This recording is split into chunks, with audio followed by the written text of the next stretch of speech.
Everyone, today I'm here again with a new chapter, okay, from your book. It's first flight, okay, and from the first flight today I'm going to teach you the poem Dust of Snow, okay. So before going to the poem, at first I would like to introduce you about the poem, okay. Let's go. So, Dust of Snow, the poem is written by Robert Frost. Actually, why the poet has given the name of the poem Dust of Snow?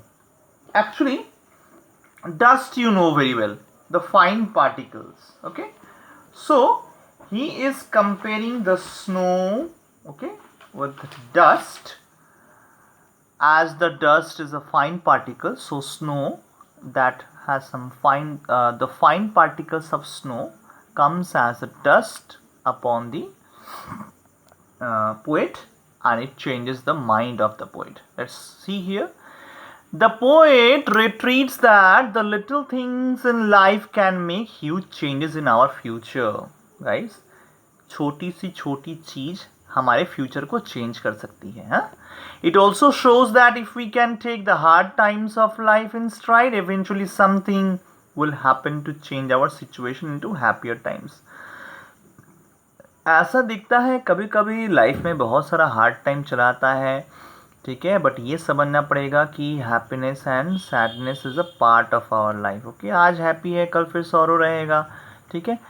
All time happy रहे तो problem हो जाएगा, all time sorrow रहे तो problem हो जाएगा, but the fact is हमको वहाँ से निकल के आना पड़ेगा. सॉरो अगर है तो वहाँ से मेरे को निकल के आना पड़ेगा. Noticing and appreciating all the small things in life will make our life happier. छोटे से छोटे चीज़ को अप्रिशिएट कीजिए, देखिएगा बहुत खुशी मिलती है. It will also cause us to have a spirit that is willing to change and therefore succeed. और हमें भी वो ताकत देती है, ठीक है, कि कुछ भी लाइफ में कोई भी कुछ चीज़ क्यों ना आ जाए, उससे हम उसका चैलेंज हम लोग कर सकें, हाँ.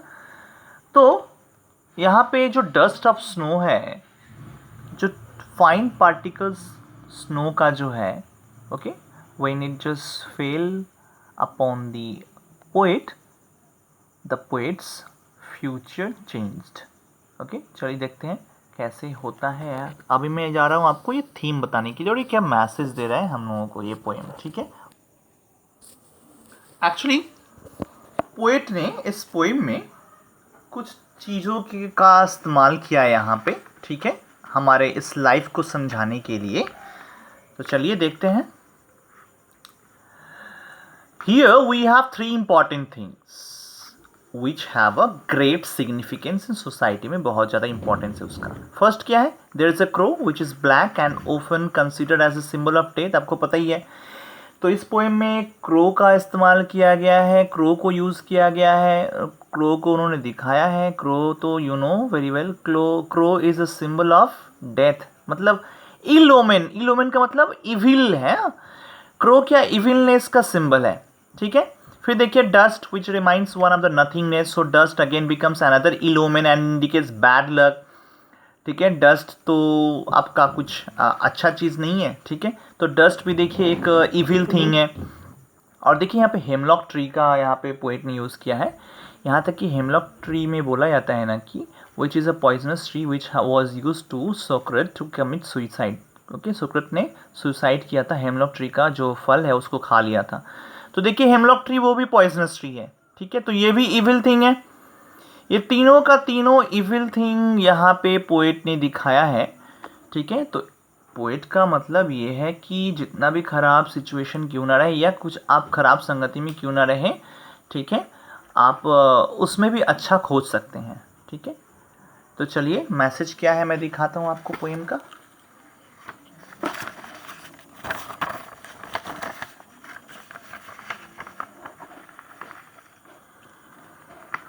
The poem thus gives the message that one should never become hopeless and sorrowful when he faces a problem. कोई भी आप प्रॉब्लम में क्यों ना पड़ जाएगा इस, ठीक है, आपको साहस नहीं छोड़ना है, आशा नहीं छोड़ना है. A person can get relief and inspiration even in the worst situation. कितना भी ख़राब सिचुएशन क्यों ना आ जाए, उसमें भी इंस्पिरेशन मिल सकता है। ठीक है, लोग क्या करते हैं, अपना लाइफ को ख़त्म करना चाहते हैं। ठीक है, तो वही पोएट यहाँ पे बोलना चाहते हैं रॉबर्ट फ्रोस्ट, क्योंकि ओके कि get inspiration from your sorrows. तो देखिए यहाँ पे पोएट फील करते हैं good when the dust of snow falls on him. अभी मैंने बताया आपको डस्ट जो इविल थिंग है, ठीक है, वो जब पोएट के ऊपर गिरता है तो पोएट का फ्यूचर चेंज हो जाता है। He feels that some part of the day which was wasted was saved. और उनको तब उनके दिमाग में बुद्धि आती है कि अरे मैंने अपने लाइफ का तो बहुत सारा टाइम वेस्ट कर दिया, चलो अब जो टाइम बचा है उसको सेव करके अब उसको अच्छा काम में लगाएं। And all the three things have rather a good effect on the poet. ठीक है, तो देखिए तीनों का तीनों इविल थिंग्स था, बट यहाँ पे पोएट को बहुत ही ज़्यादा यूज़फुल हुआ है। ठीक है, चलिए अब चलते हैं हम लोग पोएम की तरफ। डस्ट ऑफ स्नो गाइस, बहुत ही छोटा पोएम है। ओके, ओनली हमारा 8 लाइन्स है पोएम का। ठीक है, तो चलिए देखते हैं poem. The way a crow shook down on me the dust of snow from a hemlock tree. देखिए यहाँ पे एक राइमिंग है। ठीक है, अगर कोई आपसे पूछे कि इस पोएम का राइमिंग स्कीम क्या है तो आपको बोलना है ए बी ए बी। इसका मतलब क्या है, देखिए क्रो के साथ स्नो मिला राइमिंग में, crow snow me tree.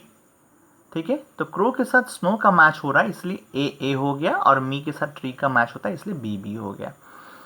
So in the first stanza what the poet is saying, the way a crow shook down on me. Actually poet is upset, poet बहुत ही अपसेट है, and sitting under the hemlock tree. ठीक है, वो आके बैठते हैं hemlock tree के नीचे। Okay, and the fine particles of snow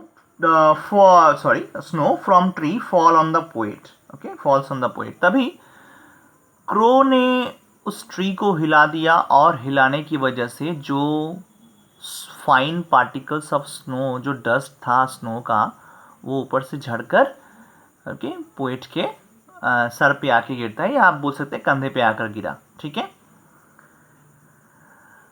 has given my hurt a change of mood. Okay guys, एक चीज यहाँ पे देखिए, मैं आपको एक चीज बताना चाहता हूँ यहाँ पे, वो है यहाँ पे देखिए आप लोग ग्रामर में पार्ट्स ऑफ स्पीच पढ़े हैं, इसी तरह लिटरेचर में फिगर्स ऑफ स्पीच होता है। ठीक है, तो मैं धीरे धीरे सारे फिगर्स ऑफ स्पीच को क्लियर करूंगा आप लोगों के सामने। तो इस पोएम में एक फिगर्स ऑफ स्पीच आता है जिसका नाम है मेटाफर। ये मेटाफर क्या होता है, एक्चुअली मेटाफर है when the poet compared the falling snow flakes from the hemlock tree to dust। देखिए स्नो को कंपेयर किया गया है डस्ट की तरह। ये जो स्नो है इतना ज़्यादा डस्ट की तरह फाइन पार्टिकल्स बन चुका था कि वो डस्ट की तरह झड़ गया पेड़ से और आकर गिरा पोएट के सिर पे या कंधे पे। ठीक है, so the snow has been compared with dust.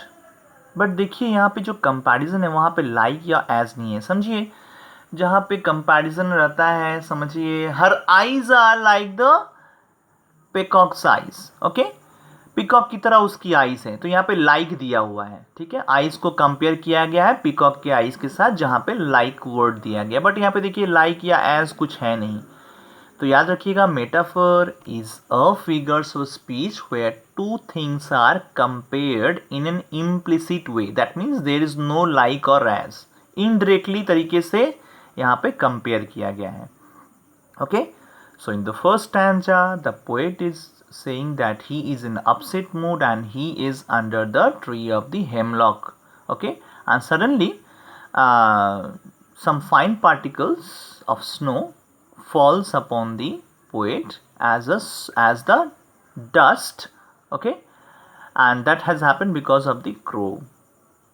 Let's go to the next para stanza. Has given my heart a change of mood and saved some part of a day I had rued. Hurt part again a mood root bb।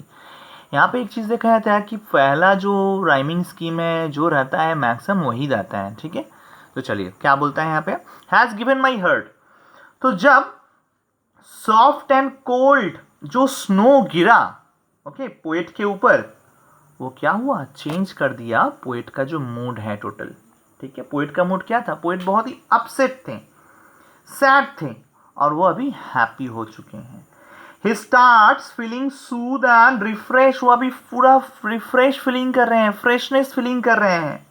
And in this way a simple moment proves to be very significant and saves rest of the day of poet from being wasted and held in regret। तो poet खुश हैं किस लिए कि उनका mood बहुत जल्दी change हो गया, नहीं तो आज का पूरा दिन उनका वेस्ट जाता। ठीक है, अब ये क्या हैप्पीनेस हो गए, हैप्पी में आ गए हैं, हैप्पीनेस मूड में आ गए हैं। अब क्या ये अपना उस टाइम को जो वहाँ पे वो अपसेट थे, अपसेट की वजह से वो क्या कोई काम नहीं कर पा रहे थे, उनका जो टोटल जो फोकस था आप बोल सकते हैं उसी अपसेटनेस के ऊपर था। ठीक है, वो सॉरो जो उनका हुआ था उनके ऊपर था। ठीक है, यहाँ पे बोला नहीं गया क्या सॉरो है उनका पोएट का। ठीक है, तो इसलिए the poet is giving thanks to the crow, snow and hemlock tree, three of them. You know very well the crow is a symbol of badness, dust is also the symbol of badness, and even hemlock tree is also the sadness of also the symbol of sadness, okay, or evil way, you know, evil things. These three things are evil। तीनों evil होने के बावजूद भी वो positive चीज़ देखते हैं। ठीक है, तो एक क्वेश्चन यहाँ से आ सकता है आपको कि positive attitude in life can make the world a better place to live in. अगर आपके अंदर पॉजिटिव थिंकिंग रहे तो वर्ल्ड को चेंज कर सकता है। अब आपको ये जो लाइन मैंने बताया आपको हमने, ठीक है, उसको इस पोएम के साथ रेफर करके लिखना पड़ेगा। ठीक है, that the positive attitude in life can make the world a better place to live in. Okay, and do you agree or not? Give the reference from the poem dust of snow. तो देखिए ये poet का positive attitude था ना, क्योंकि ये तीनों का तीन नेगेटिव चीज़ रहने के बावजूद भी वो पॉजिटिवनेस पाए वहाँ से। ठीक है, लोग बोलते हैं कि माय गॉड यहाँ का कल्चर ठीक नहीं है, एनवायरनमेंट ठीक नहीं है, but if you are in positive way, if you are firm and determined, okay, you can get success from there ना। आपको पॉजिटिव रहना पड़ेगा। कौन क्या करता है कौन क्या नहीं करता है उसको देखकर तो लाभ नहीं है, आपको पॉजिटिव रहना पड़ेगा। So it is rightly said that the positive attitude in life can make the world a better place to live in, because positive thinking is the key of success and happiness, and it has a power to change one's personal and professional's life। ठीक है, तो यहाँ पे देखिए dust of snow जो message किया है that one should never become hopeless and sorrowful when he faces a problem, and a person get relief and inspiration even in the worst situation। कितना भी worst situation क्यों ना रहे वहाँ से भी आदमी को इंस्पिरेशन मिल सकता है अगर उसके अंदर वो साहस और वो पेशेंस अगर रहे। देखिए यहाँ पे एक और फिगर स्पीच दिखाई दे रहा है, saved some, this is called the alliteration figures of speech. अब ये एलिटरेशन क्या है? Alliteration is also a figures of speech where the same letter or same letter is repeated again and again। देखिए यहाँ पे s जो है यहाँ पे भी s है, सेम लेटर रिपीट हुआ है ना, या बार बार आया है सेम लेटर। याद रखिएगा जब भी सेम लेटर बार बार आए तो उसको अलिटरेशन बोलते हैं। Okay, so this is our poem dust of Snow guys. I am sending you the whole notes upon this chapter. Please go through the video. Thank you. Bye bye.